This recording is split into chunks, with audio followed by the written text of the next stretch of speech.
谁认识啊？这个谁认字儿啊？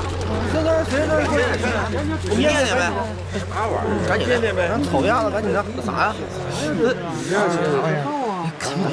你认字不？这还漫山遍野的。哎，看看这是啥呀？说是杨司令牺牲了，真的假的？怎么会这样呢？你给我念念吧，我咋就看不懂呢？投降吧，中国抵抗者！中共抗联第一路军总司令杨靖宇。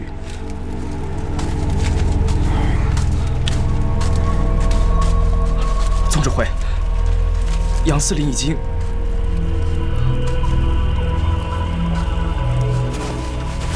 啥？杨司令牺牲了？咋可能啊？不可能啊！这是真的吗？有事儿。这，哎呀，我们的头颅可以抛下，我们的鲜血可以喷洒，但抗战到底的斗志是不会动摇的。杨总司令的遗志，我们永远不能忘记。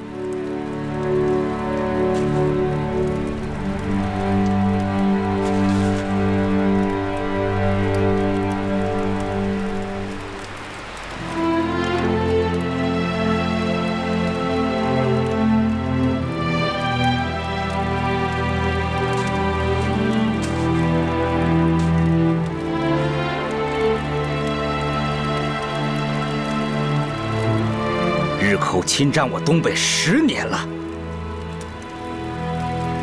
我们的父母兄弟姐妹们饱尝了做亡国奴的屈辱。10年来，我们与超过自己几10倍兵力的敌人频繁作战，艰苦斗争。在我们整个的东北抗日战场上，我们经历了大大小小的战斗10000余次。攻下城镇100余座，游击活动遍及50多个县境，破坏敌军的铁道几百处。这10年，我们的血不会白流，杨总司令的血不会白流。我们无数次击退了日伪军的围剿，沉痛打击了日本侵略者的嚣张气焰。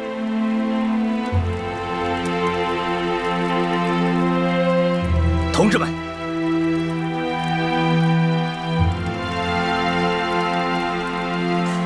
让我们共同高举凯旋的血红旗帜，去迎接抗战的胜利！革命万岁！抗战胜利万岁！抗战胜利万岁！抗战胜利万岁！抗战胜利万岁！出发！留在东北的抗日联军一部，在赵尚志的领导下，辗转于白山黑水之间，战斗在林海雪原之中，穿梭在枪林弹雨之下。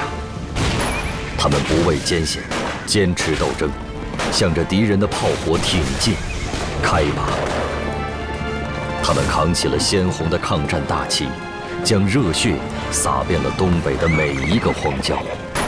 心伤和旧痕是他们的光耀，是使人敬仰的战士名号。偷生苟安，他们不要；保护民族是他们的目标。东北抗联的抗日斗志从没有丝毫的动摇。战斗，战斗，10年血战，还要争取最后的一招。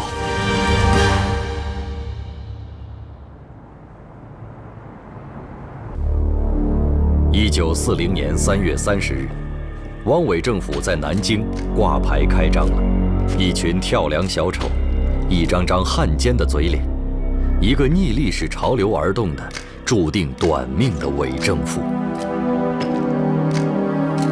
和平反共建国。汪精卫的这一行为，激起了全国抗日民众的愤怒。汪精卫背叛了祖国，背叛了人民，不得人心。八路军新四军朱德、彭德怀、项英、叶挺、林彪等10几名将领发起了讨汪救国通电。我们新华日报要把这一消息发出去，让全国人民都知道。说的对，应该让全国人民都知道。对，全国人民都知道。没错。周副主席，这里有条消息令人感动。香港的《南华日报》、《天野》、《自由》这3家报纸都是汪精卫集团的报纸。这里的员工听说汪精卫背叛祖国，投靠日本，他们已经集体辞职，他们宁愿流浪、颠沛流离。对，说的对，一定要站在正义的一面。是，坚持正义，坚持正义。一个国家在受到外辱的时候，一般呢会出现2个东西，一个是大众，一个是大奸。汪精卫就是大奸，可是为什么曾在他手下工作过的这些报人要辞职呢？这虽然算不上什么大众，但是也属难能可贵呀。他们这么做，就是为了不做亡国奴。现在呢，他们遇到了困难，我们啊，理所应当的要帮助他们。今天，我毛泽东带头捐款。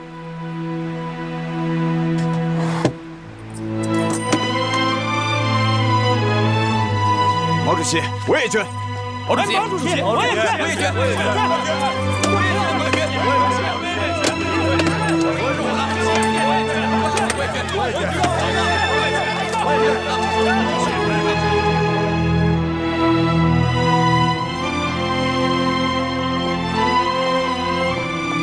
宋先生，这是新华日报转来的3300元钱，是毛泽东、林伯渠、董必武、邓颖超，还有延安机关干部的集体捐款，请转给3家报社的员工们。毛泽东说，这是中国共产党人的一点心意。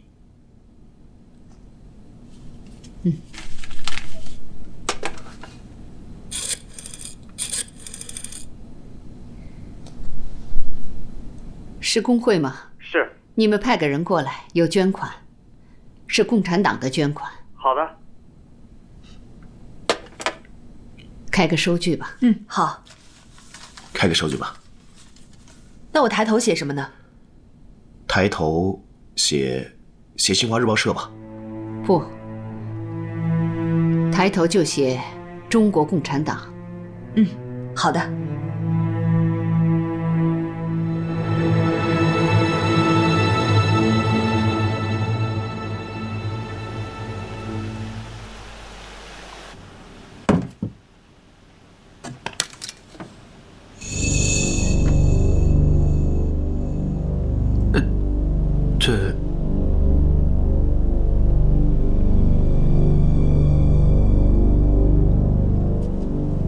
云南省龙云主席令：滇缅公路耽误不得，各县县长务必努力，3个月内完成任务，逾期未完，自带手铐来昆明受审。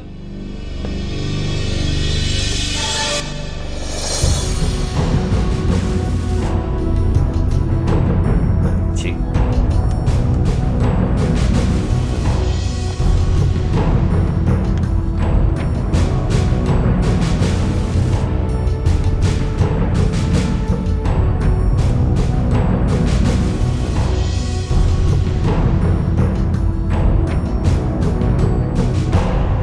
让咱们羞辱，这不是胡闹吗？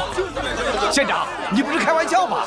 这绝对不是开玩笑，各村站的路段都已经分配好了，请各位一定要帮忙，努力完成县里的这次任务啊！啊，县长，我听说修公路是要动用外国机器设备的，那些机器在哪儿啊？没有机器，只有这个。这什么意思？什么意思？那上头给我们多少钱呢？没给钱，还是只给了这个。这怎么行啊？这怎么行啊？这不胡闹吗？开什么玩笑？钱也没有，机器也没有，让我们用手指头抠啊！这事儿我们干不了。对，干不了。乡亲们，我也知道这个事难办，可是上面发下来的扣子在这儿，龙云主席的指示也在这儿，你们都看到了。如果完不成任务，我这个县长就要去昆明受审呐。县长，手铐是给县长你的，跟我们大伙儿有什么关系啊？跟我们就是啊，不是我们不肯帮忙啊。你想一想，阿坝那条小土路，我们修了10年都没有修好，现在要我们3个月修成滇缅公路，这不是白日做梦吗？就是啊，修不了啊，这干不了的事儿啊，我们不干。走，咱们走。哎，乡亲们，乡亲们，老祖司，到哪儿去？回去。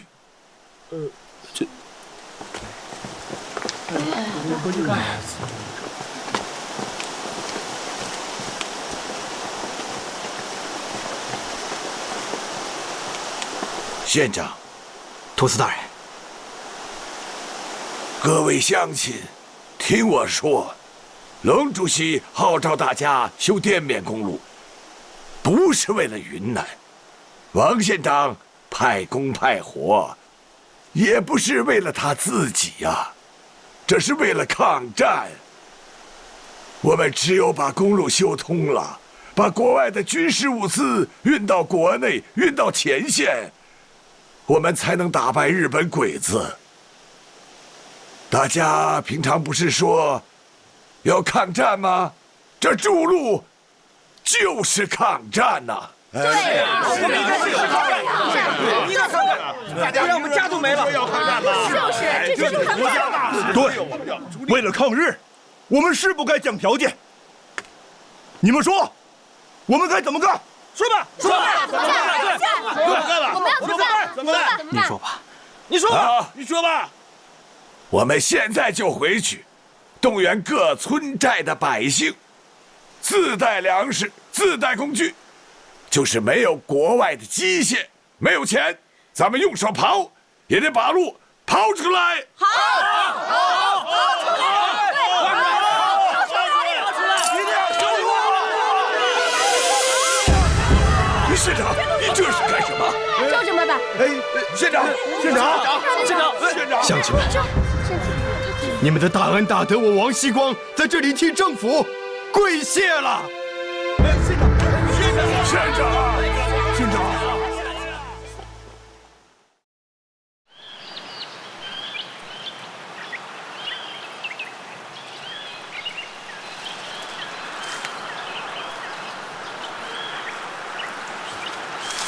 小王，我们是不是走错路了？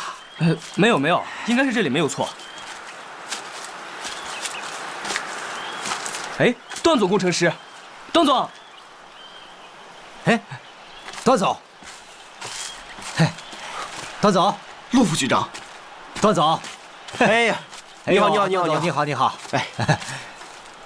哎呀，陆副局长，你这裤脚还要扎紧点儿，这山里啊蚂蟥多。要是不小心钻到你的裤裆里，那滋味可就……哎呀，段总，你是留美的高材生，又设计过滇黔公路，依你的经验，我们眼前这座崇山峻岭之中，该怎样才能够设计出一条公路来？坦白说，滇缅公路是我人生中遇到的最大困难。它的主干道基本上是在横断山区中穿越的，它不仅要翻越云岭、怒山、碧罗雪山、高黎贡山等6座大山。还要跨越澜沧江、怒江等5条大江，地形复杂，气候恶劣，施工的难度实在很大呀。是啊。哎呀，我现在根本不敢想象这施工的难度。光是勘探、测量、设计就已经困难重重了。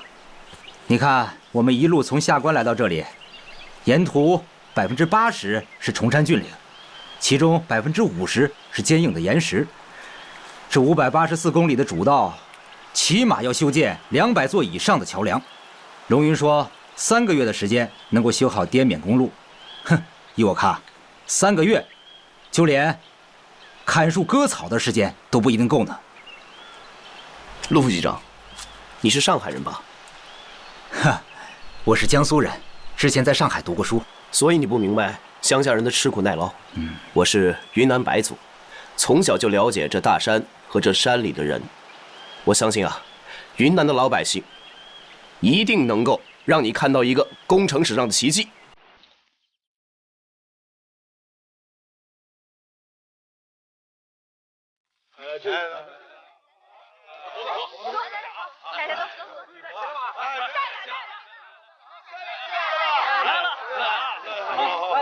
你好，你好，幸会幸会。你看乡亲们都来了，那咱们现在应该干点什么呢？先砍树、除草，把这几十里的施工场地啊清理出来。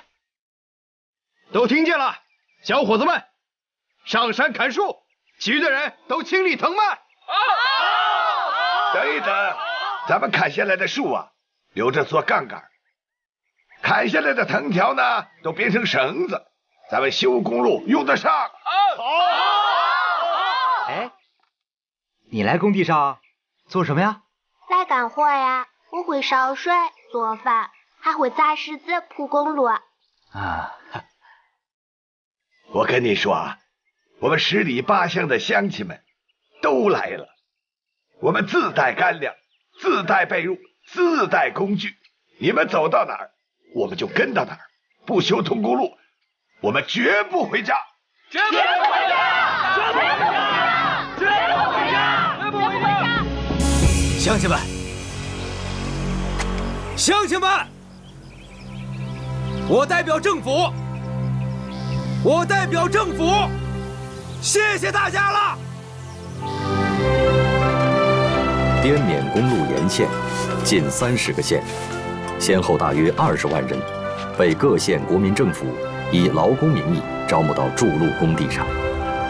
这些人中，很少看到青壮劳力，青壮男人大都应征入伍了，能看到的大多是老人、妇女和孩子。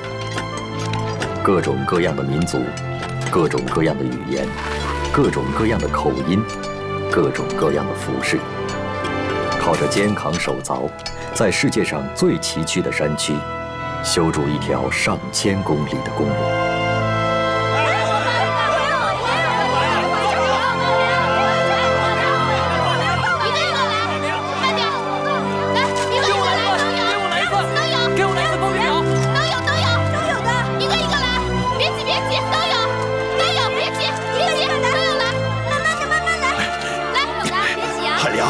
你不照看店里的生意，跑到这里干什么？我想参加华侨技工队，回国效力。回国？你疯了！国内正在打仗呢。可国内需要有人开车，需要卡车司机啊。国内需要的东西太多了，孩子，抗战需要捐钱呢，我们就捐钱；需要捐物，我们就捐物。但是上战场去当司机实在是太危险了。你喜欢开车呢，家里的16辆车全都给你。你自己开一家运输公司怎么样，孩子？父亲，你不知道，这是2码事儿。就是。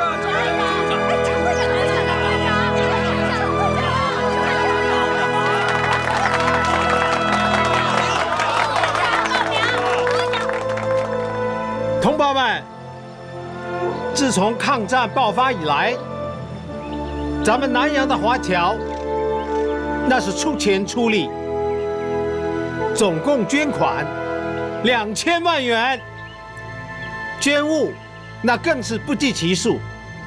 我们已经尽了极大的努力，但是抗战是一个长期艰苦的过程。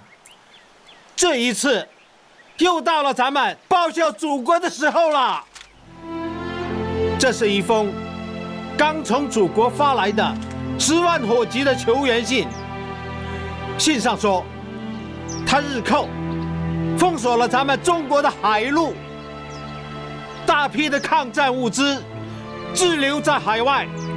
咱们国内的云南省有20多万的老弱妇孺，硬是靠着肩扛手搬凿出了一条滇缅公路。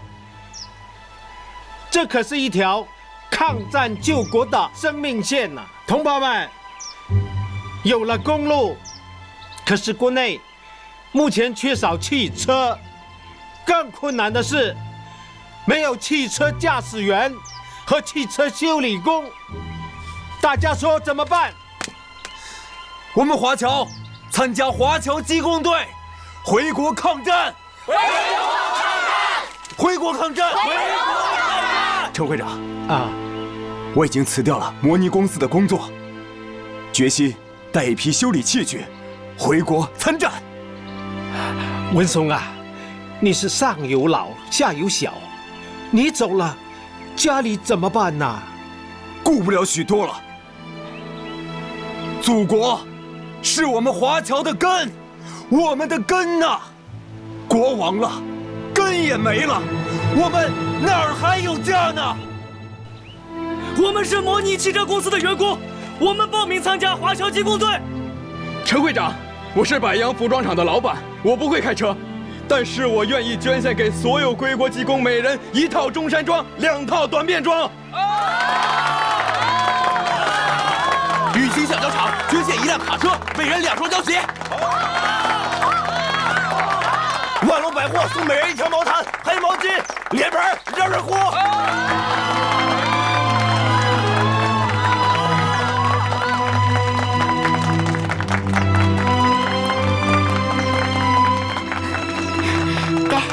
陈会长，这是华侨技工队的部分报名表。哎呦，不少啊！是啊。哎，白雪娇，你怎么把你自己的名字也写在上面了？陈会长，您忘了，我也会开车的呀。哎呦，你可是个女孩子啊，怎么可以随便离开家呢？陈会长，我是个女人，但我也是中国人。我是依恋家的，但是破碎的祖国更让我挂念和热爱。所以，我一定要回国的。好的，好的，那就回去准备吧。好。同胞们、朋友们，我亲自带着你们回国，我们一起报效祖国。陈会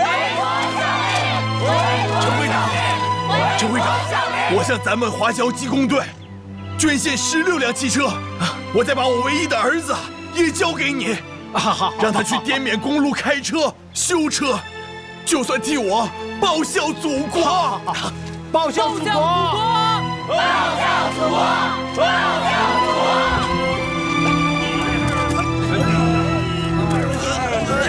来，使劲儿！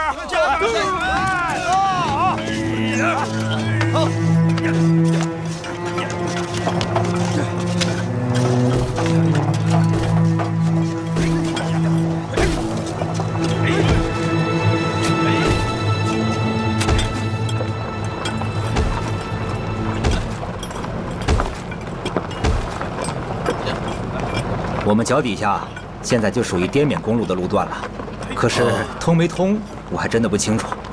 咱们这次亲自走一趟，心里便清楚了。如果不是亲身经历，我真的不敢相信。罗斯福总统得知滇缅公路修筑的情况，他也不相信是真的，所以才派我来。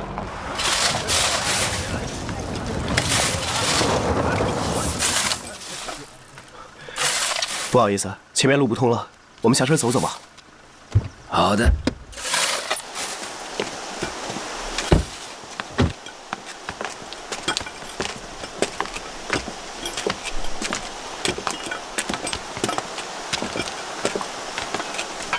哇哦，这太不可思议了！是啊，这滇缅公路啊，是我们遇到的最难修筑的公路。特别是西段到下关的路，不但高山急流很多，而且海拔起伏也极大。哦，你们用的是什么机器，可以这么快地完成如此艰苦的工程？我们没有机器，白城人墙用手挖。你也看到了，他们这些窝棚根本没法阻挡风雨和疟疾，可他们硬是用双手挖出了这条伟大的公路。用双手，而不是用机器。这简直是世界上的一个奇迹。来，辛苦了，喝点水，喝口水吧。继续来。休息。大多数是妇女和儿童，我没有看错吧？哦，中青年啊，都去前线了。哦，是这样的。走，我们过去看看。嗯。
了不起了，应该让全世界的人都知道，这是奇迹，很伟大，难以想象，对吗？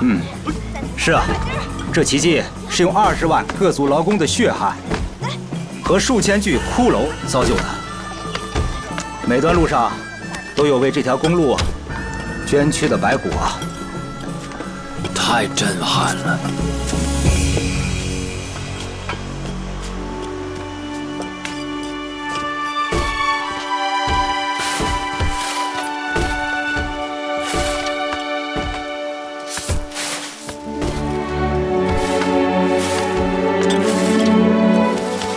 哎，陆副局长，你是王锡光？对，王锡光。王县长，你变得这么黑呀！你不叫我，我真的不敢认你啊！我是来告诉你们一个好消息的，汇通桥已经快铺通了，要不咱们去看一下？去看一下。走啊！好，好，走。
不是爱你故，一母一当母，莫咱莫去追我。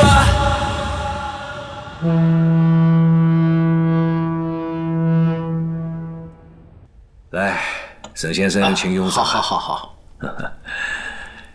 现在是条件有限，不能盛情款待，请沈先生谅解啦。江委员长客气了，等抗战胜利以后，我们有机会把盏言欢。好。抗战以来，我华侨同胞是捐款捐物，给国内提供了大量急需的药品、棉纱、汽车等物资，而且还成立了华侨技工队，真的是令人感动。委员长，我们出的钱可不是用来招待我们自己的，我们出钱是为了抗日，如此铺张不合时宜。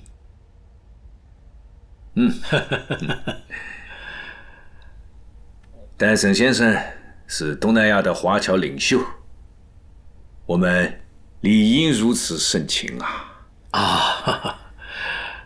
沈先生，此来还想去其他地方了解一下战况吗？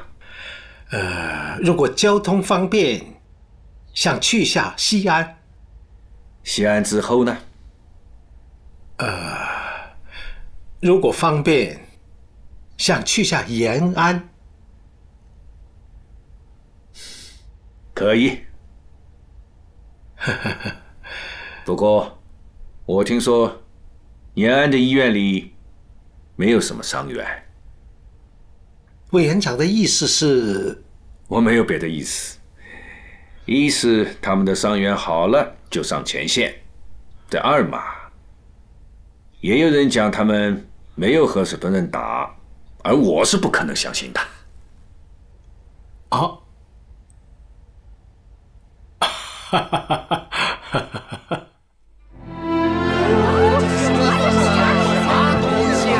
这什么车呀？是哪个国家生产的？你知不知道？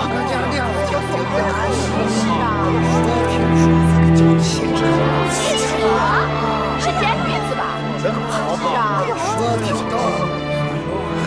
什么车呀？这是吧？对呀，好，这么大呀，看着就好。没见过。好。主席，这台车是英国工业者约翰先生通过宋庆龄先生捐给国际和平医院的。车内呢有几张床，有冷热水，同时可以治疗几个病人。啊，车里啊自带发电机，还有无影灯，是世界上最先进的。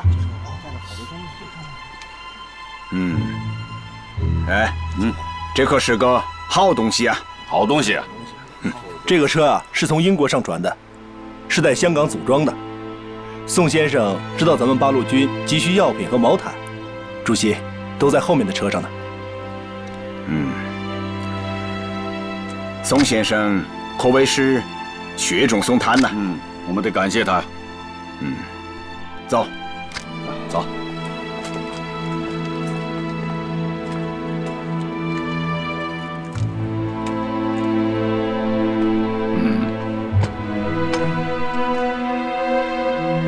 对了，主席，我来的时候，宋先生让我给您带封信。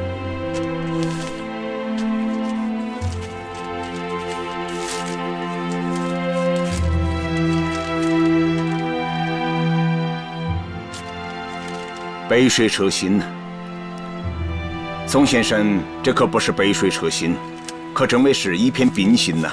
是啊，是。南阳的陈先生现在在哪里啊？啊，陈先生上午在抗大，现在应该在医院吧？哎，这样，你去找一下陈先生，告诉他我想请他吃个饭。好嘞，我现在就去。好。后面看看，走。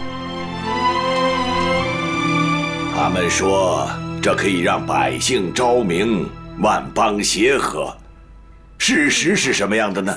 完全不是这样。万邦を今日はせしめると言っていますが、事実はどうでしょうか？完全に違います。日本帝国主义发动的这场侵略战争，它不仅给我们中国人民带来了沉重的灾难，而且也让你们日本国民饱尝了苦难。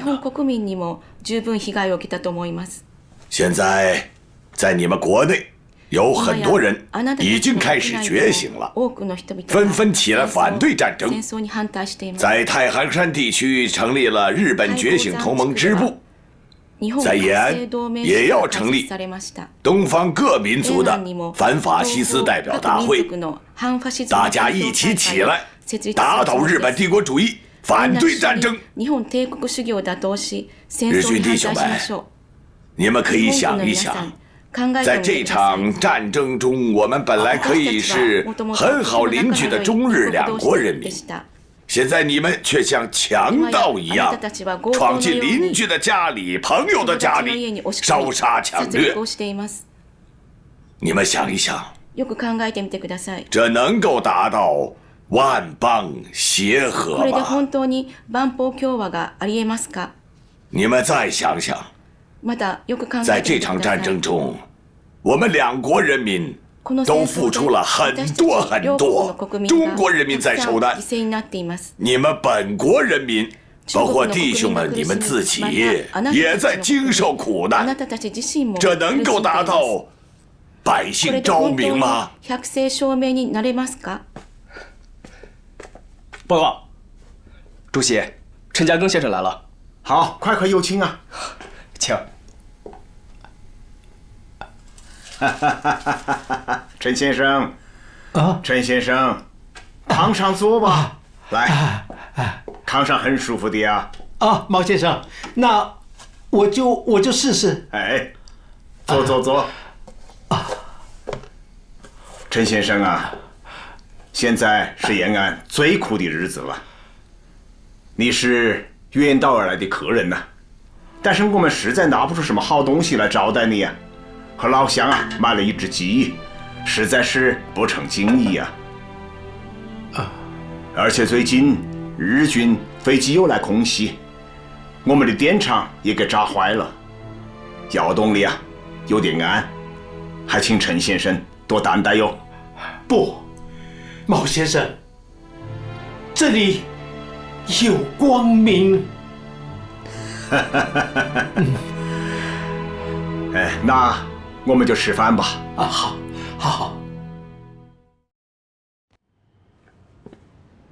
国際情勢に基づき、西側の戦場ではドイツ、イタリアが快走しており、陛下は焦っておられる。何としてもシナ事変の解決を急がねばならん。次に、河北は今や戦地ではなく治安区である。したがってここの中軍は85万から50万に削減し、削減した30万は義勝戦に投入する。あそこは重要だ。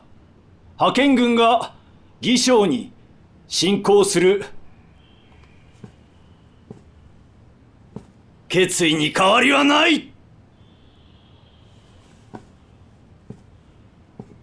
義勝を落とさなければ家中の解決はないし、また家中の解決がなければ東南アジアへの道は開かない。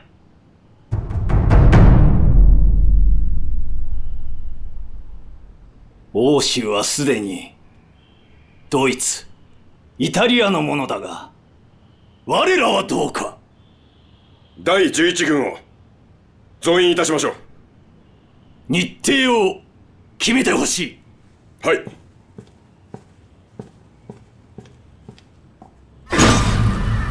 燃え上がって敵を侮っている。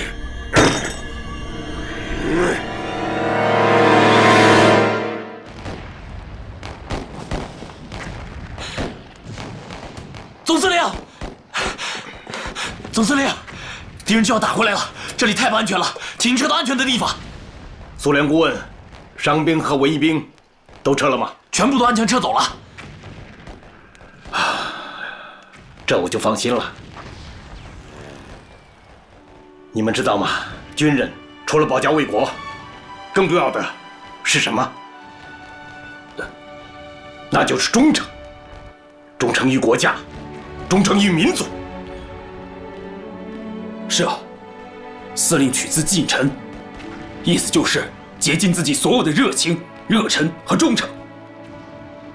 自七七事变以来，司令被人诬陷为汉奸，身体和精神上备受煎熬，所以司令每次战斗都是抱定必死的决心。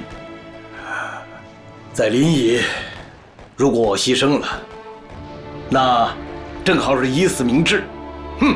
可是我没死，而且我们打胜了，我们打败了百元师团，我也就没什么必要明自己的志了。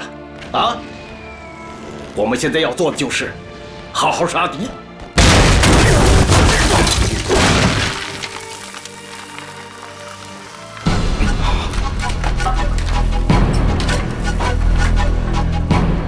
我的遗书也可以派上用场了。司令，总司令，好，这样死了好，死得光荣，对国家，对民族，对长官，我心里踏实了。马副官，在，集合队伍，快，上！谷子在。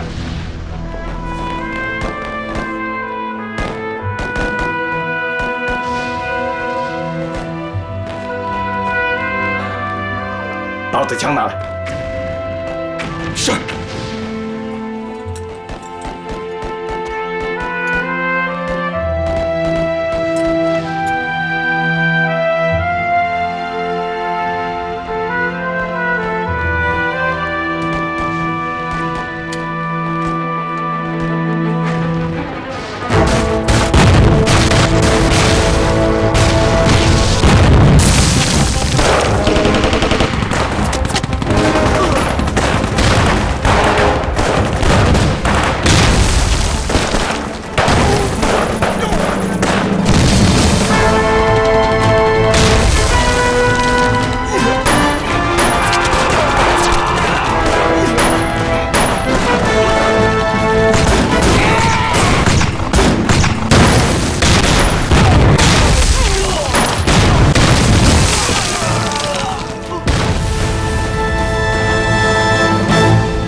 在其后的追悼会上，周恩来代表中共中央向张自忠敬致悼词。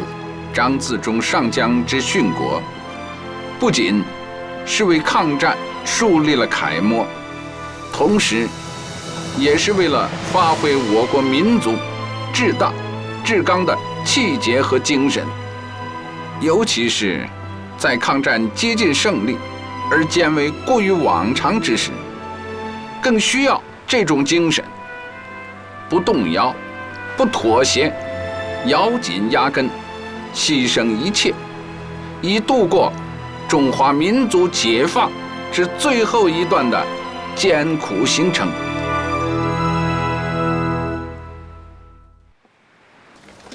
1940年5月21日，德军直趋英吉利海峡，40万英法联军被围逼至法国北部的敦刻尔克，等待撤离。5月26日晚18时57分，英国海军部下令开始执行发电机行动。上千艘各色各样的船只前往敦刻尔克，运送英法联军撤离。直至6月4日，总共有33万人撤回英国，其中英军约21万人，法军约9万人。敦刻尔克撤退后，法国形势危急。为了歼灭盟军在法国的兵力，德军于6月7日突破卫刚防线，直逼法国首都巴黎。意大利趁火打劫，投入32个师，从背后向法国发动进攻。6月10日，法国政府放弃首都，宣布巴黎为不设防城市。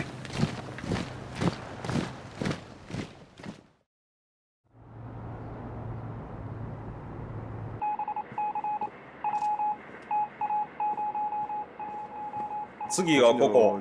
そっちも進めなきゃいけない。まだわかりません。ドイツは120師団が出兵。一月足らずで仏国は降伏。そして6月10日、イタリアも宣戦布告を行いました。我々は一体何をグズグズしているのですか。そうなんですね。なぜ我々はドイツ人と手を組むことができないのですか。英国に宣戦布告すれば奴らの植民地に入れます。そこには石油、ゴム、鉄バンド、ススなどがありますし、しかももし仏領植民地を攻撃できれば、インドシナは重慶との海上の通路が遮断されることになり、英国、仏国ともシナへの援助ができなくなります。これでシナ問題は一挙に解決することができるではありませんか。そんなことをしたら米国が黙っていないと思います。ドイツと日本が手を結べば、米国もそう簡単には動けません。問題は、我が政府があまりにも軟弱であることです。なぜ次々と内閣が交代し、なぜ真に世界を理解し、真に日本の命運を考える人がいなくなるのだ。そうだ。良い内閣は必ず潰すべきです。先生、どうぞどうぞ。これで日本は勝てるぞ。いよいよですね。気をつけ。大臣閣下に敬礼。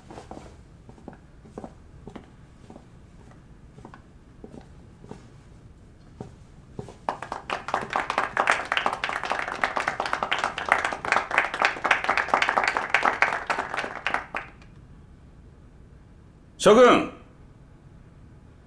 私東条英機は光栄にも陸軍大臣を拝命され、責任の重大さをひしひしと感じている。任期中に必ず中国問題を解決し、党は新秩序建設のため全力を尽くす。今ドイツ人が欧州で猛烈な攻勢をかけているが、これはアジアまた日本にとって絶好の機会である。大臣閣下は三国同盟の調印に賛成でありますか？日本はシナ事変を解決した後、南進でしょうか、それとも北進でしょうか？大臣閣下、ドイツは英国本土に上陸するでしょうか？まずはそちらの質問から答えよう。上陸は不可能ではないが、相当難しい。ドイツの強みは海軍でなく空軍である。もし英国に上陸するなら圧倒的な有利とは言えない。ドイツの装備の多くは陸地での電撃戦用大型装備で、これらを搭載する特殊戦艇もほとんどない。さらに英国海岸の特殊な地形に軍事要塞、これらはドイツ人にとって大きな障害を感じるはずだ。どうして大臣殿はそんなことをご存知なのですか？陸軍大臣だからだ。陸軍大臣にも役立たずがおりました。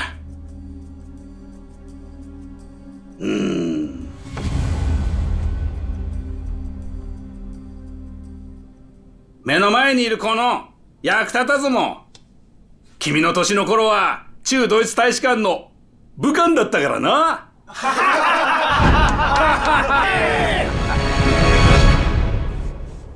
巴黎沦陷后，日军占领法属越南，日军胁迫法国签订军事协定，迫使法国贝当当局同意日军进入红河以北地区，并将河内、海防、金兰湾让给日本。三战区啊，在皖南、苏南集中了10几个师，处处挤压我们，限制我们的发展。是啊，我也认为新四军在江南发展比较困难，在江北发展好一些啊。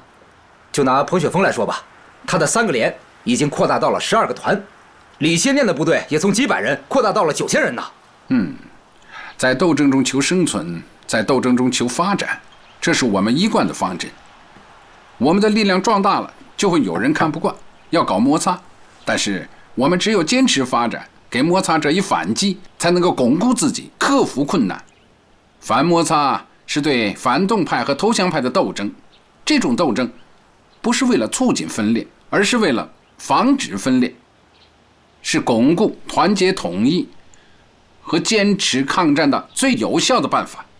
所以中央对新四军提出的向南巩固、向东作战、向北发展的方针，就是要求我们在斗争中求团结，打开抗战的局面。向北发展，意味着新四军的主力将由皖南、苏南渡过长江，到江北去。我建议由1支队陈毅司令员统一指挥1、2支队，寻机向苏北转进。这又是一次长途的奔袭啊！我请求派2支队副司令员苏玉同志做我的副手。好啊，你做元帅，我做你的先锋官啊！果然是臣不离粟，粟不离臣呐，双剑合璧。来，我们以茶代酒，祝你们挺进苏北，马到成功，马到成功，坚持抗战，最终胜利，最终胜利。德国的战士胜利啊，又使日本掀起了又一次战争的狂热。这对东方战场的日本法西斯是个刺激，他们不会停下来，他们想让中国政府投降，所以啊，他们加快了打宜昌、占重庆的动作，甚至还宣称要攻打西安。在这种情况下，我们中国共产党的武装力量能够在抗日方面有所成绩的话，那么对鼓舞中国人民抗战的勇气是大有好处的呀。主席啊，前方的同志们也是这么想。那好啊，他们有没有什么具体的想法？有啊，根据我们所知的情报，日军在关内的总兵力有70余万，其中大同、北平就占了20万，而在华北呢，日军司令官多田骏从1939年到1940年1年期间，就建了2740个据点，每个据点驻有日军的一个小队，伪军一个排，大约100人左右。光是这些据点就占了27万。彭老总，您请看。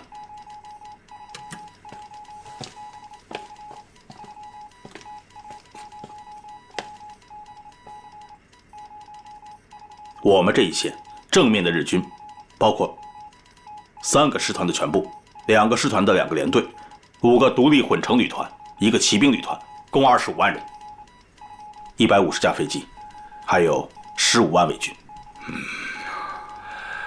40万。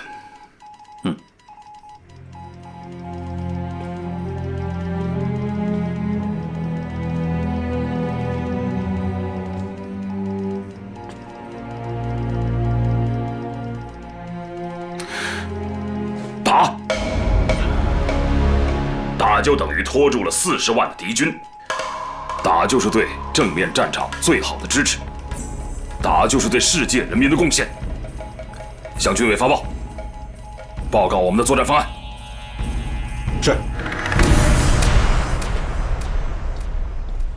郝老总，哦，向英啊，来，如果要打，我觉得就在正太路、同蒲路北段这2条路已经成了日军向南扩展的大动脉。你看，这儿，还有这儿。板垣中将，私も多田司令官の意見に賛成です。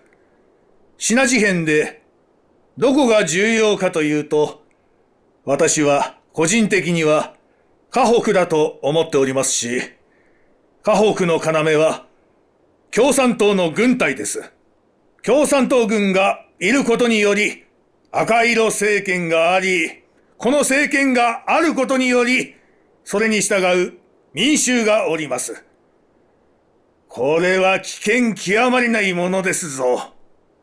各位が東京の大本営に送った戦況報告では、河北44の県城すべてに、我が軍は政権を樹立し、紀州における共産党根拠地は分裂したと書いてあるではないか。共産党は大きくなっています。共産党の特徴は、集中しようと思えば、瞬く間に集中できることです。私どもの調べでは、共産党の軍隊どもは多分、30万から50万、または、これ以上だとのことです。大げさに言うな。河北のことはよく知っている。絶対にそんなことはない。共産党も君らが言うようなものではない。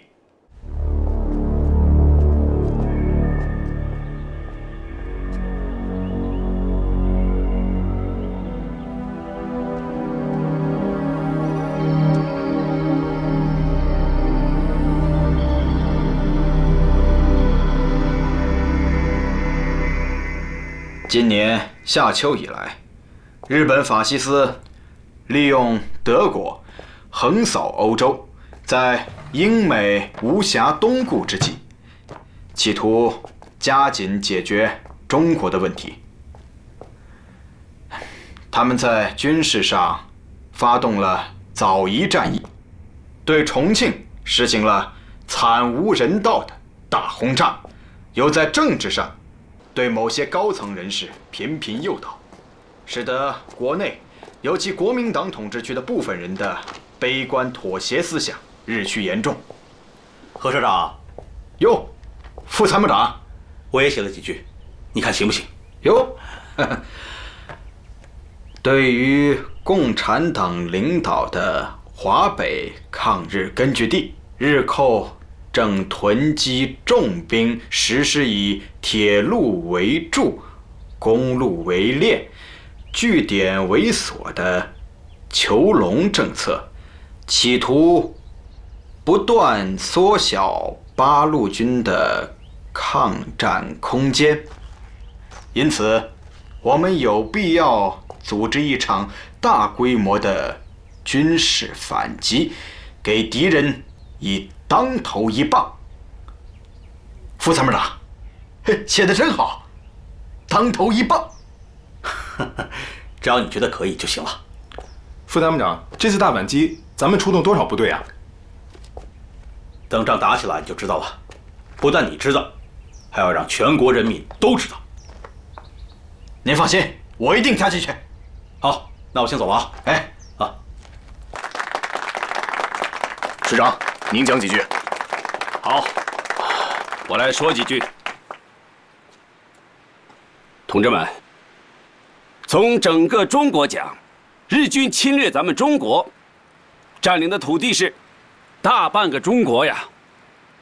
南北纵长，从大青山到广西边界，约6000多公里；东西宽，从山海关到宜昌，约4000多公里。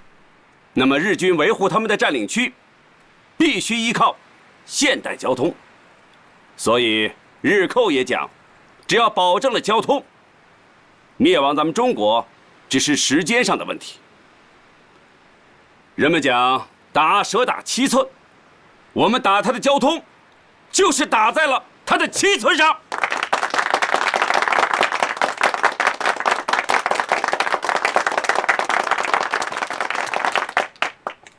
刚才刘师长讲得很好啊，很深刻，也很通俗。政治部也提出了一个口号，很形象，我看很好。破坏敌人1公里铁路，就等于消灭日军1个连；拆毁1根铁轨，就等于缴回1挺机枪。破坏敌人的铁路，就是要让敌人用脚和八路军赛跑，用牛车和马车来拖炮弹和大炮。对，这就是破坏敌人要害。对啊，这个是可以砍掉。对，是。同志们，小平同志说的对啊，我们就是要让战士们知道，这仗不给日本人留下1根铁轨，不留下1根枕木，不留下1颗道钉，不留下1根电杆，不留下1米电线。哎，我这是几个不留啊？5个。陈刚，你记住，老刘，这次有5个不留。好，这一仗关系到我们1294的生死存亡，要打就打好，打不好我就换指挥员。回去以后，大家要按刘师长的部署进行战斗动员。是。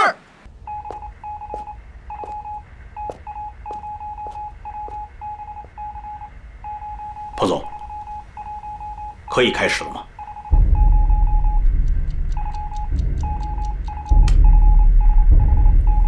开始吧。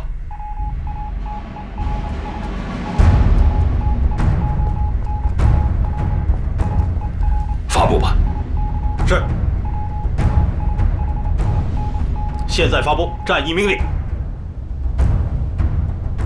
本次战役以彻底破坏正太线、若干要隘，扫除该县南北地区若干据点，以至基本截断该县交通为目的。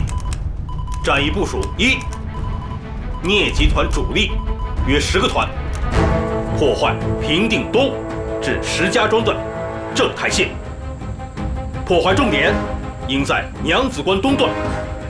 二、刘邓集团以主力8个团赴总部炮兵团1个营，破击平定至榆次段正太线，破坏重点为阳泉至张敬镇段。三、贺关集团应破击平遥以北同蒲线及分离公路，破坏同蒲路部署，应以重兵置于阳曲南北，阻敌向正太线增援。四、总部特务团集结于下梁、西营地区。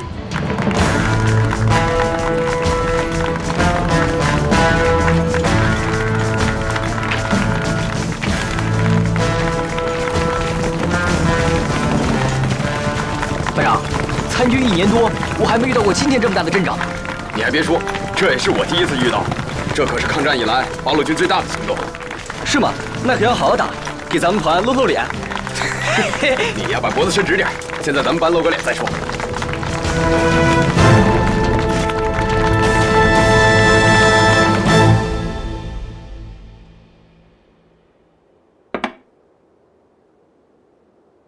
战役打响之后，如期拿下娘子关是这次战役的关键。我也有这方面的担心啊。37年的时候，日军攻占娘子关，动用了不下2个师团的兵力。现在，虽然那里只剩下1个中队的日军和不到400人的伪军，可那这攻势十分的坚固。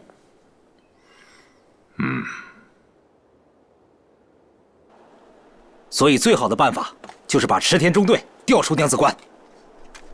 调出来？对，就是在破袭战开始以前，把池田调出娘子关。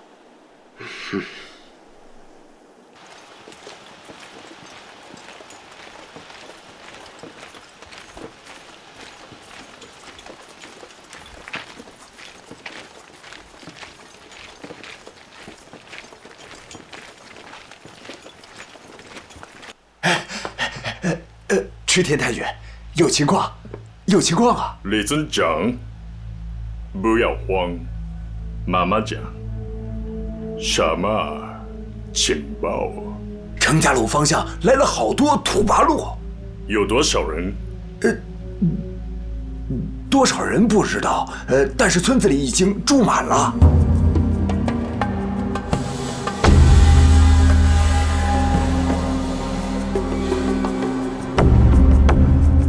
你说的是真的？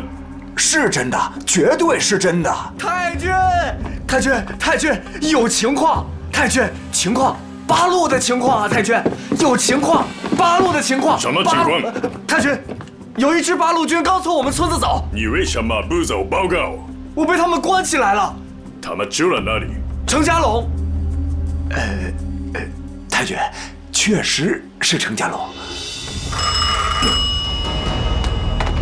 誰だ？東東海警備隊？何？八路軍を発見しただと？分かった、すぐ行く。全員集合して定家楼に向かえ。拿下娘子关的关键，就是我们的几路纵队能否按时到达指定位置。还有，把池田切断在娘子关外，不能让他回娘子关。报告，池田已经出来了，不是400人，好像还多。我们攻打娘子关的部队现在到哪了？已经进入阵地。同时，左路纵队、右路纵队还有中央纵队已经做好了进攻准备。天干物燥，小心火烛。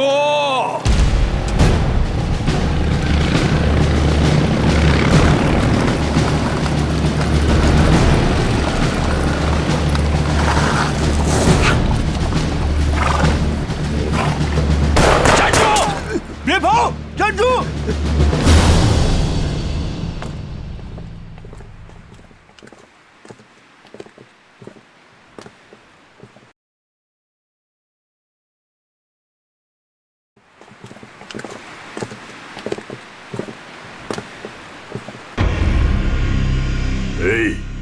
这里有巴鲁吗？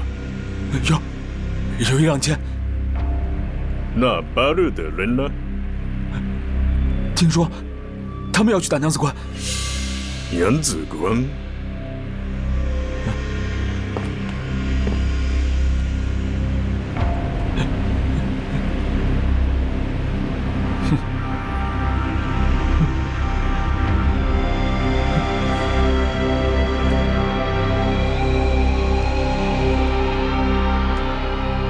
戻れ。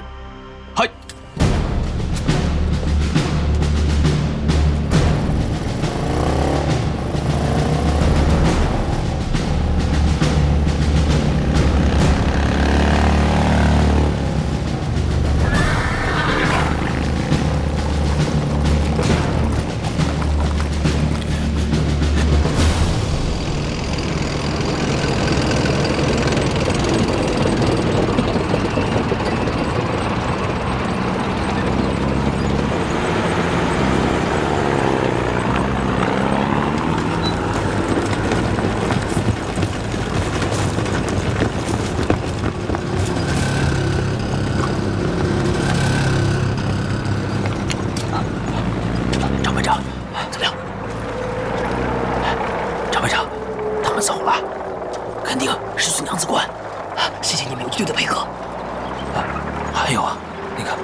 娘子关了，走，走。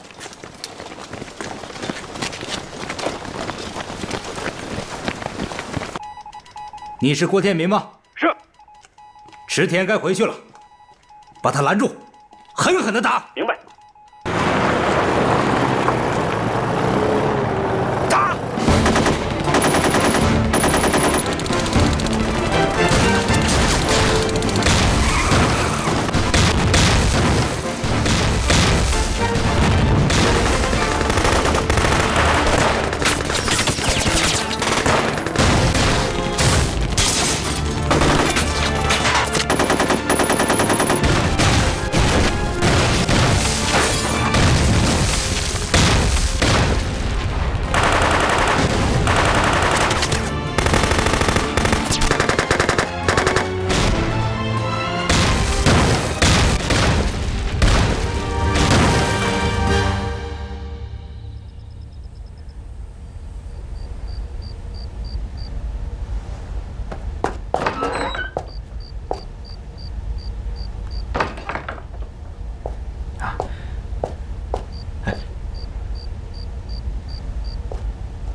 你们有什么消息没有啊？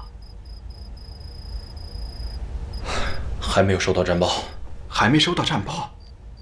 前方到底打成什么样了？真让人着急呀！哎呀！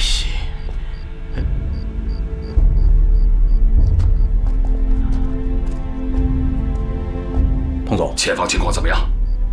看您休息了，没有打扰您。前方的情况复杂呀，我们的对面呢是25万日军和15万美军。面对如此强大的敌人，实施突袭，无疑是凶险万分呐。敌人的兵力虽然强大，但是他们主要集中在中心城镇，依靠铁路和公路来调动兵力。只要我们切断了交通要点，敌人就会陷入混乱。现在关键是能否迅速夺取正太线、同浦路和分离路上的战略要地。关键是开局啊！开局要是打得好，这场仗就赢定了。战报：刘伯承部来电。129师陈刚旅占领卢家庄车站，全歼守敌。卢家庄以西40里的铁路桥梁完全被我军破坏。战报。聂荣臻部来电，晋察冀军区杨成武中央纵队攻克正太线、法吕岭、北峪、帝都等据点，全歼守敌。法吕岭至帝都的铁路桥梁完全被我军破坏。战报。陈载道、宋任穷来电，破坏平汉路邯郸至磁县铁路。由成安出动之日寇，企图向我军侧击，已被我军击退。好啊，这下不光是正太线，就连平汉铁路也破坏了。战报：贺龙部来电。张东郡旅攻占康家会，全歼守敌，救了日军，企图救援，已被我军击退。战报：129师新十旅决死一纵队沿阳泉至榆次展开全线攻击新一旅，攻占平汉路丰乐车站。战报：山西新军攻击五寨县城。战报：晋察冀中央纵队攻克贾庄镇、东王社，全歼守敌。最新战报：红旗插上了娘子关。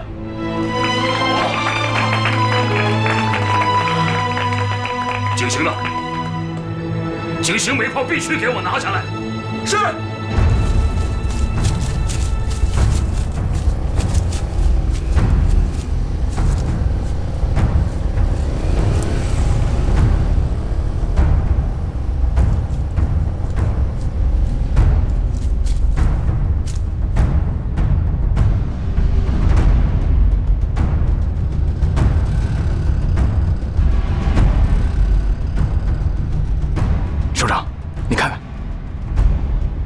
3年了，没白天没黑夜的，这些煤全被他们倒腾到日本去了。这可全是中国人的血呀！这一次一定要摧毁它。矿上的弟兄们早就盼着这一天了。今天要让日本人好看了。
共産党軍が城市化を攻撃中です。どこの共産軍だ。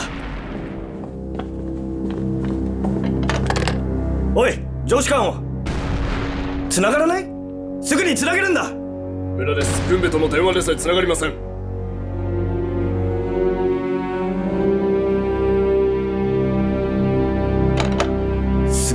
各拠点に連絡し状況を見極めるんだ。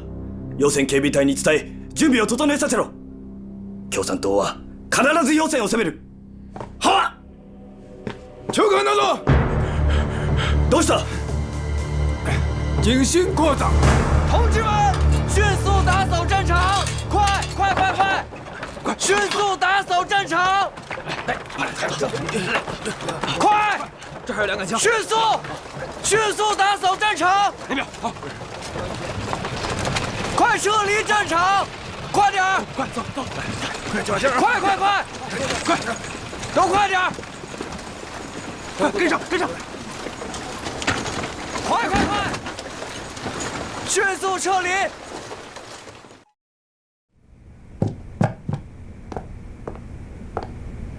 どうした？鉄道生態線の至るところ、86の衝撃局だと電話がありました。至るとこってどういうことだ？もっと詳しく言ってくれ。具体的な状況は分かりません。生態線全線との連絡は閉ざされているからです。直ちに独立大工旅団を生態線に引き返せ。大工旅団の37連隊は管轄下で共産軍の狙撃を受け受けの状態です。第39連隊も85の襲撃で出動できません。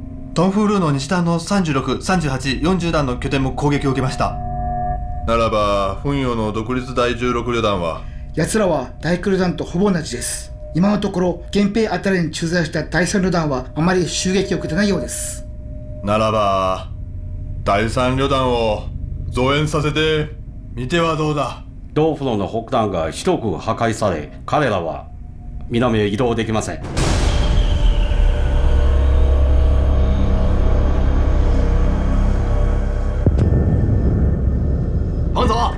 彭总，来尝尝我的好茶叶。哎，副参谋长，来尝尝。好嘞。何源啊，你怎么还留着好茶叶？也不早点拿出来。哎呀，打胜仗了嘛。彭总啊，这次战役可真是四面开花呀！啊，而且精彩纷呈。咱们到底出动了多少部队呀？哦，你现在把好茶叶拿出来，就是想问我这事儿啊？来，不好说呀。啊？八路军总部只要求直接参加破袭正太路作战的兵力不少于22个团。哦。对其他交通线，比如说啊，这个平汉路、同蒲路，并没有数量上的明确要求。就像冀中军区吧，他们的根据地被日军分割成了好几块，能否及时接到命令都说不准，更别提同时参加战斗了。不过，我想这次参战部队一定会大大超过总部的要求。日寇在华北横冲直撞，你说这如果人手少了，还真怕拖不住这头野牛啊！还真是头野牛呢。彭总，副参谋长，战报已经统计完毕。至8月22日，参加本次战役的部队：正太路30个团，平汉路卢沟桥至邯郸15个团，同蒲路大同至洪洞段12个团，一共是105个团，都超过100个团了。不管100几个团，我看呢，就叫百团大战。好，就叫百团大战。报告，司令员，他们抓了2个日本人。日本人在哪儿呢？在院里。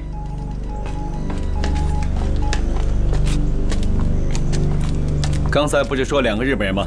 哪儿呢？就是他们，这是站长的女儿。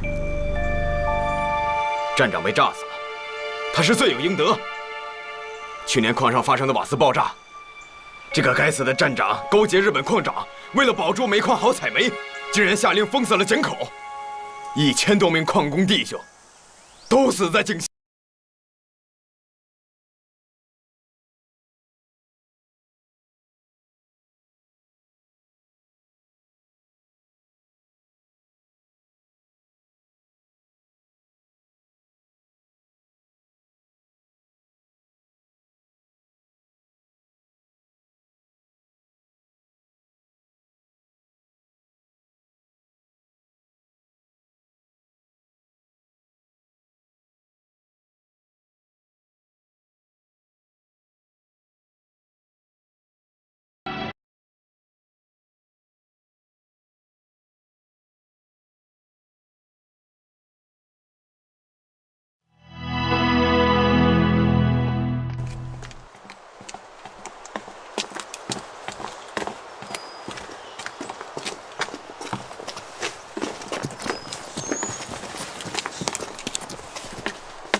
聂司令员，我们杨司令员要我把这2个孩子送到这里来。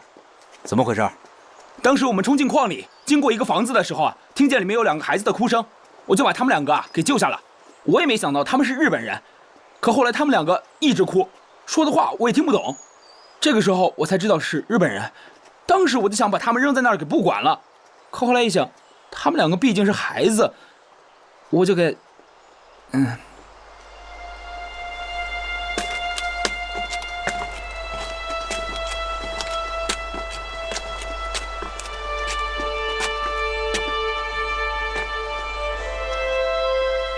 你是警情矿上的？是，司令员。司令员，一直是他们给我们带路，后来所有的矿工都参加了战斗。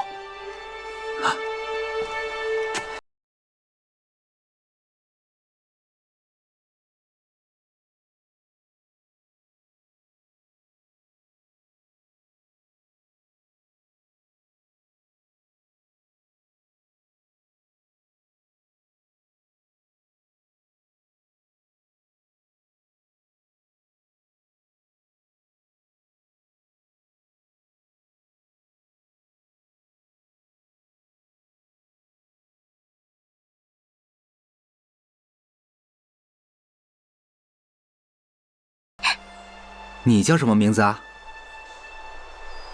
おじさんにお名前を。加藤由美子。她叫加藤留美子。报告，真乖啊！司令员，彭老总来电，给他们找点吃的吧。是，司令员。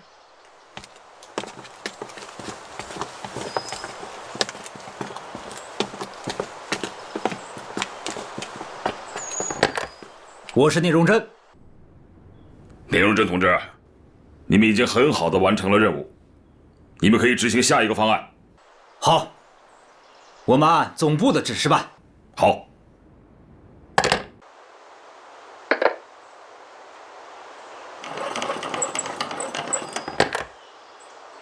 命令第1、2、3、20、15团骑兵团主力1分区特务营和第1、3游击队分区工兵连为右翼部队参加来源战斗。挺进军活动于桃花堡和繁山堡之间，阻击增援之敌。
日本军官士兵诸军，日伐横暴，侵我中华，战争延绵于兹4年矣。此次我军进击正太县，收复东王省，带来日本弱女2人，其母死于炮火，其父于矿井着火时负伤，经我方救治无效，不幸殒命。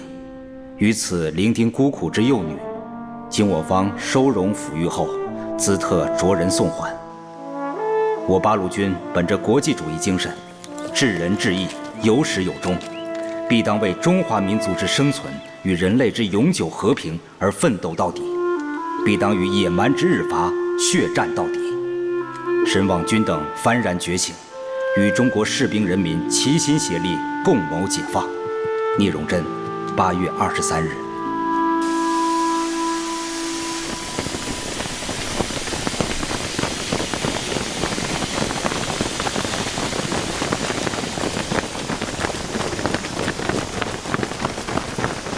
5、6歳の日本人の子供2人連れてきました。日本人の子供だと。どこだ？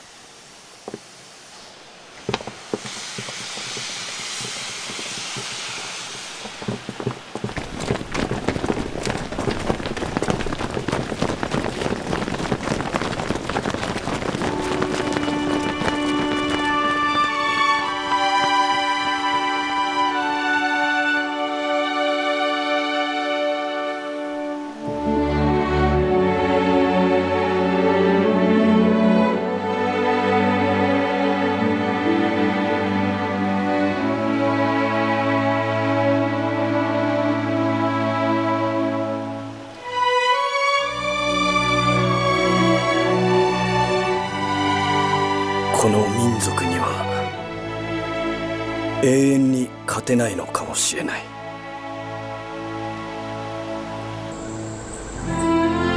由于我参战之全体指战员忠贞于中华民族与人民，英勇用命，果敢进击，在各交通线，特别是正太线上，已取得血战之伟大胜利，无限欣慰，特传令嘉奖。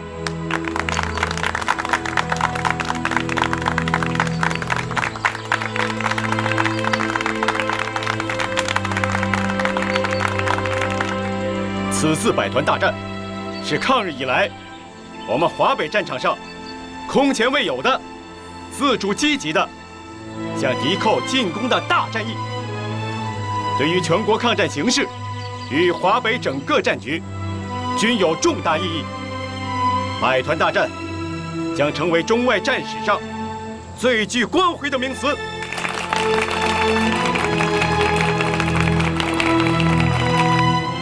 望全体将士发挥最大之决心、毅力与耐力、顽强性、机动性，以再接再厉之精神，在现有续战胜利之基础上，猛烈扩大战果，完成战役任务。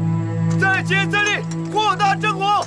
再接再厉，扩大战果！再接再厉，扩大战果！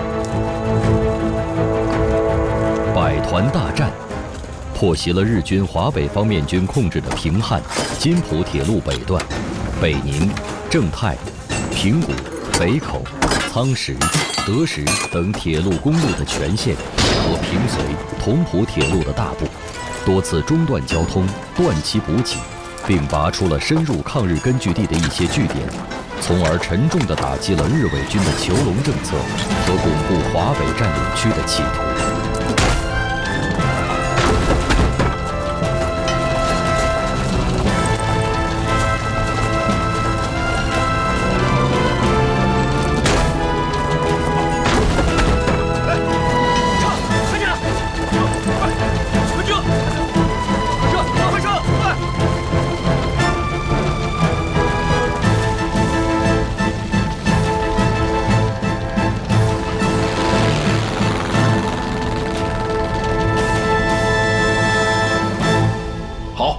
非常好，我知道了。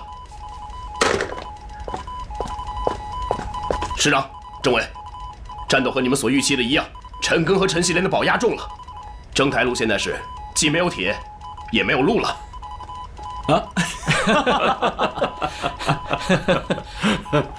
好，西大線を中断，東風路を中断。分離路も中断。兵艦線を中断させてはならん。兵艦線では河北での重要な通路だ。線路の安全輸送を確保せねばならん。事実上兵艦線の運行中断はもう5日目になります。何 ?8 月20日から今日まで兵艦線の沿線は865に零隻240回襲撃を受け、そのうち橋梁破壊19回、線路破壊67回、駅舎攻撃12回、通信施設も142回破壊されました。各警備隊も全力を尽くしました。我々は全く想像できず、残念ながら結局相手の攻撃を阻止できませんでした。なんてことなんだ。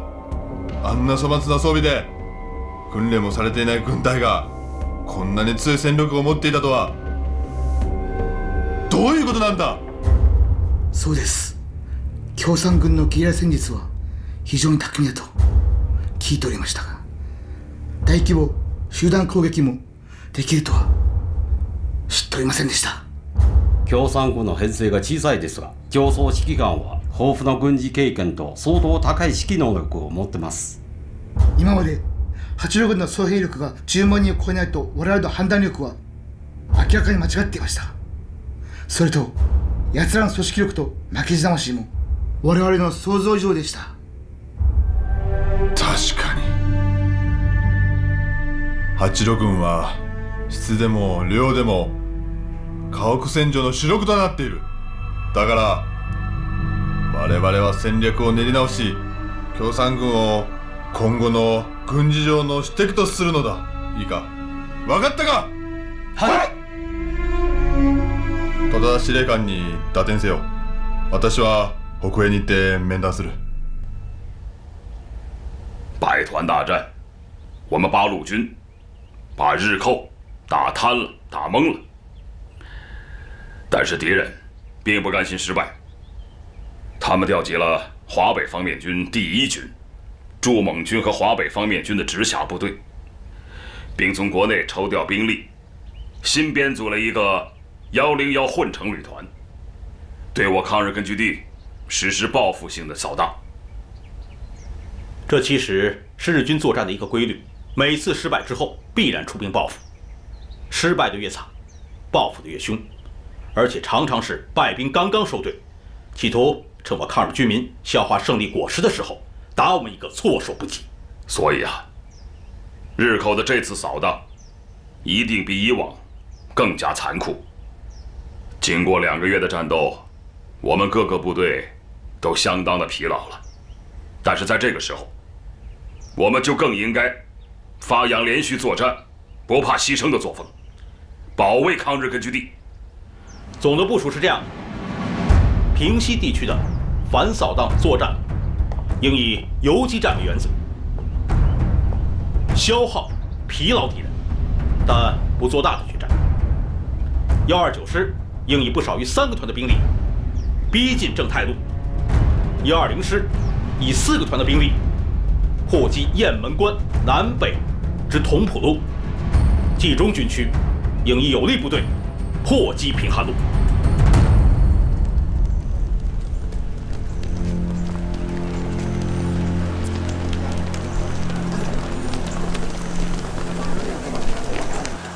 部队的部署啊，我看就这么定了，啊。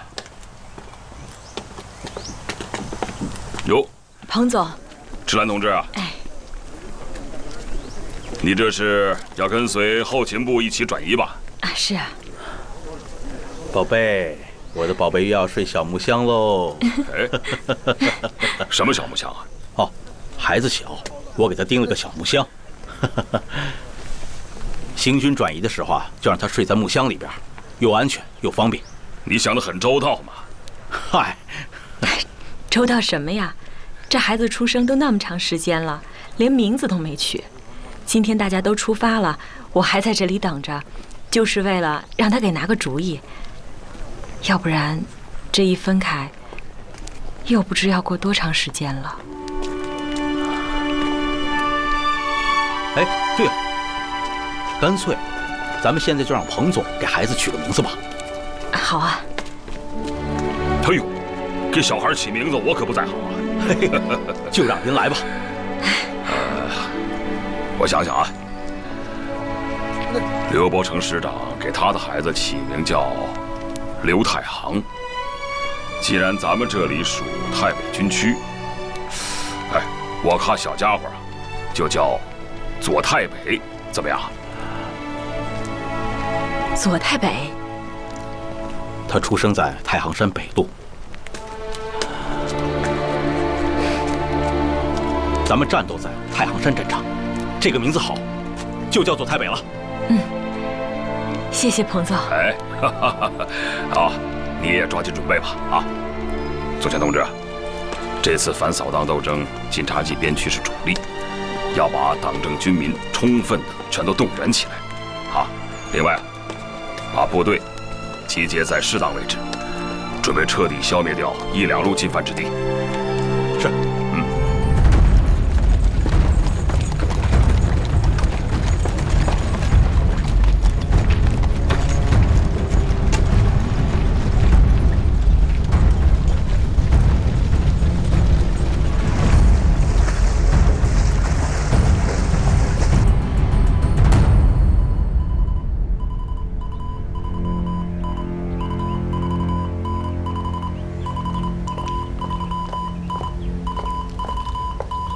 彭总，刚得到的消息，日军36师团钢骑大队已经到了关家囊。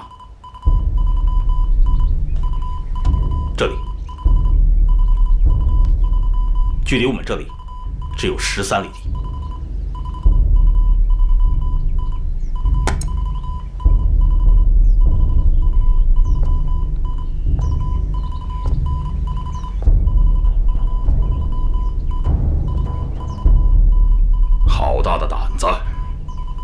竟敢跑到我八路军总部门口来撒野！送到嘴边的肥肉，咱可不能不吃啊！彭总，我去跟129师研究一下，在关家闹，打他一仗。好。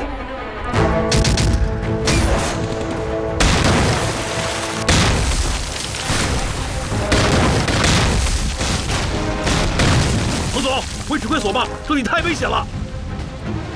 第3次攻击又失利了，战士们打得很苦啊。这里的地形对我们十分不利。彭总，我的意见是，把钢七大队放下来打，咱们打他的伏击。不行，敌人援兵马上就来，一旦放虎下山，立刻就会得到援兵的接应，必须在此地消灭他们。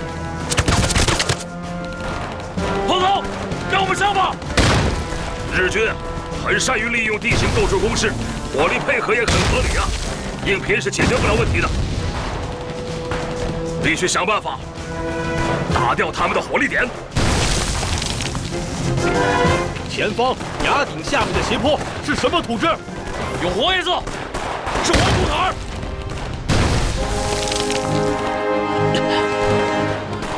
慢道，冲上去，靠近了打他。是。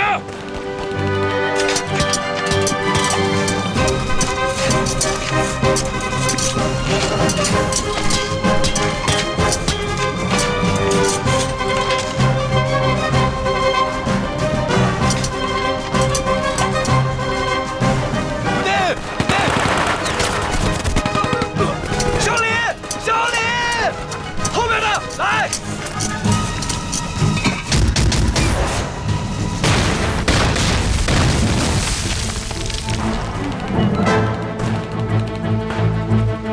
同志们，继续挖！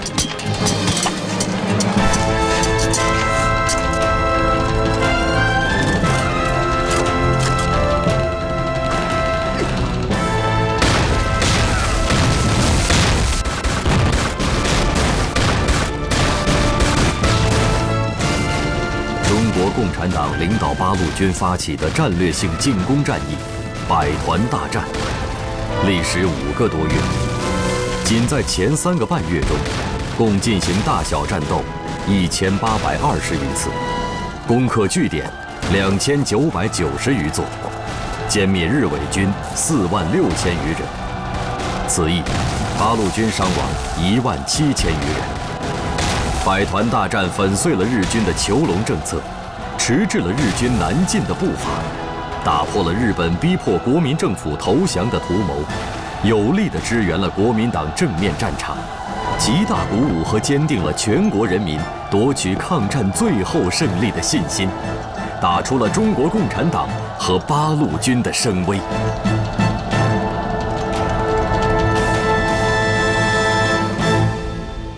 周老总，又是一份战报。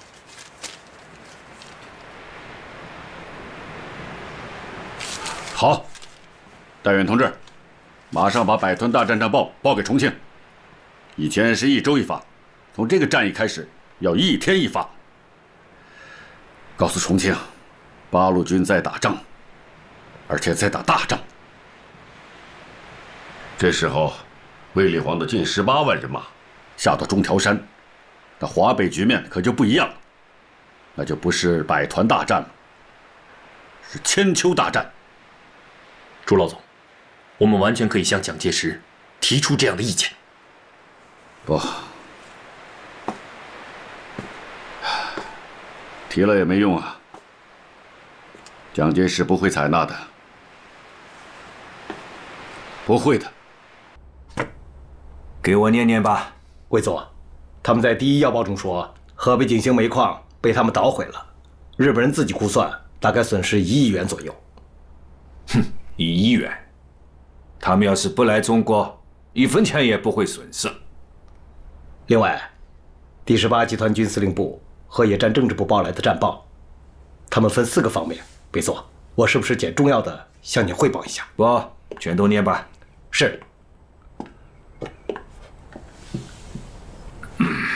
主要战机技术方面，破坏铁路625公里，公路1530公里，桥梁78座，火车站19所，煤矿2座，收电线48万600斤，电杆12161根。这些数据是怎么统计出来的？准确吗？魏座，北平的日伪报纸《武德报》也是这样报的。啊，往下念吧。是。见地情况：毙伤日军10250名，俘虏日军94名，伪军679名，汉奸183名。好，这才是蛇寇的实实在在的损失。下面是我军的伤亡情况。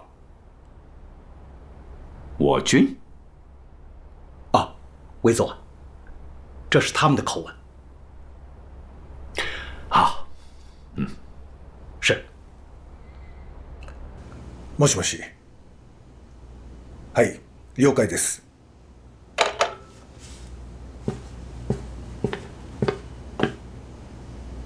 司令官殿、いかんにもおっしゃる通りでした。八路軍は西太路、防保路に向かっております。遺憾だと。これは不幸中の幸いだ。板垣中将が振り向けろといった部隊は手をつけるな。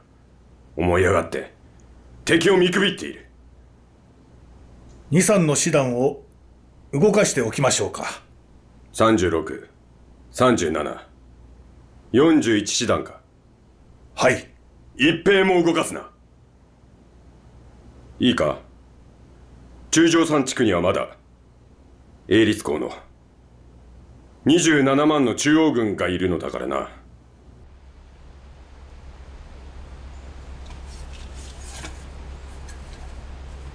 这个破袭正太路的战况，我是天天都要看的。可以讲，这是自南昌战役以来我最关心的事情之一。你看，可是打的还是很艰苦。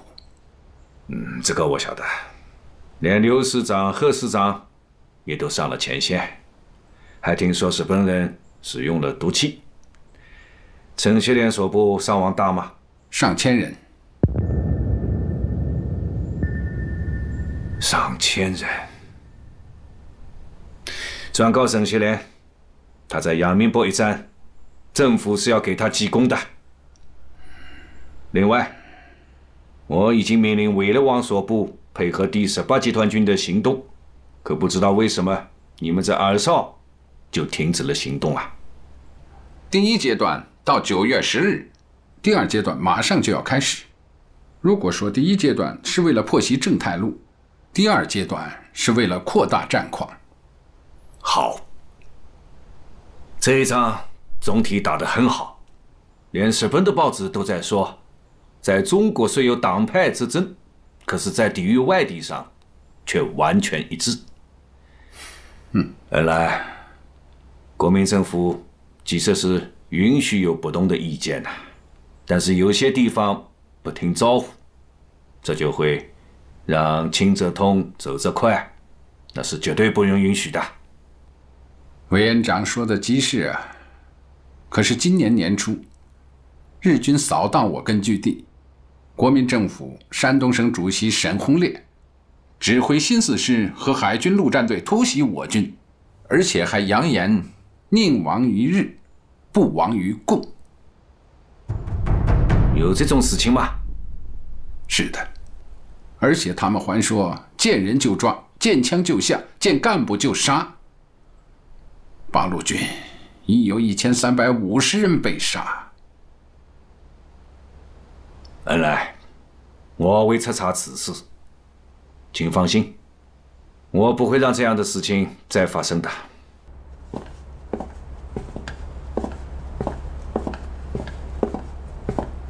委座，委座，两位刚才都已经听到了吧？说说你们的意见。委座，您说的是山东的沈鸿烈？不，我讲的是中共的百团大战。